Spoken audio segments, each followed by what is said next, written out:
I just kind of reiterate what I said to the team after the game. These last 22 days have been refreshing. I think for the players to come out and practice and compete after a couple days off and just try to enjoy basketball.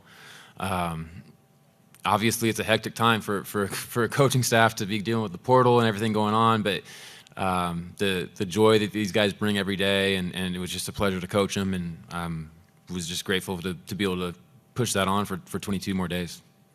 As strenuous as it is on a coaching staff to dealing with the transfer portal, right? And you're sort of behind the eight ball. When yours have a team that's still playing, how much pressure is it on the players as well?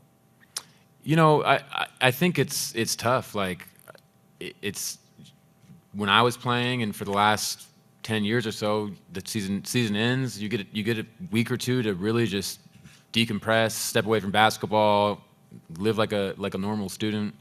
And so I think it's stressful that these guys immediately, like, we lost our last game at USF, and we got reporters asking if they're going to stay at Washington State the next year, and it's just part of the deal now. And I think our guys were really mature to be able to step away, take a couple days, evaluate the good and the bad from the season, and just appreciate what we had here. And so I'm thankful for those guys that were able to play today and come out and compete.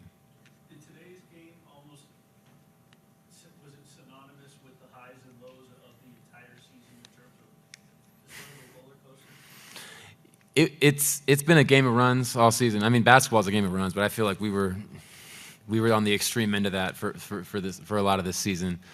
I think there's some weaknesses that stood out. We weren't a great rebounding team this year, and that hurt us down the stretch. And they had a guard get going, and we weren't able to slow them down in the second half, or really the whole game. But overall, just I thought we competed. We played hard. We played together. We had 17 assists on 29 makes, and just appreciative for how these guys competed tonight.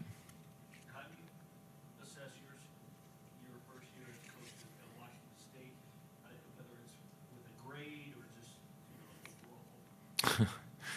I know it just ended, but Yeah, it's hard to find that line. Like what we do is it's competitive. It's not easy to go win one single game at the Division I level, and so for us to go and win 19 of them our first year, there's a lot to be proud of.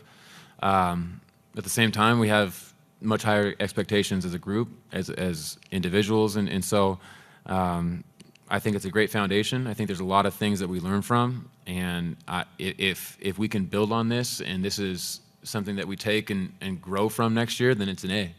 But it's got to be something that all our guys understand the good and the bad from.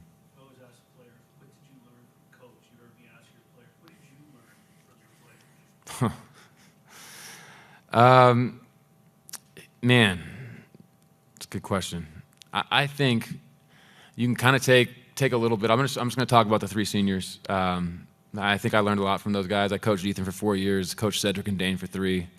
What I saw from Cedric this year was incredible. I've never seen a player impact a team as much as he did with once he got hurt. Like, he was a part of every huddle. He was helping with the game plan. He was making sure guys' minds were right, and just really cool to see how much a player can impact the energy and the focus of a team, even if they're on the floor. And that just speaks to his character and who he is. And so going forward, he's someone that we'll use as an example. Obviously, the easy one is that he's a D3 guy that developed into probably a first-round draft pick this year. That's the easy one to use him as an example for. But who he is as a person, I think that means a lot.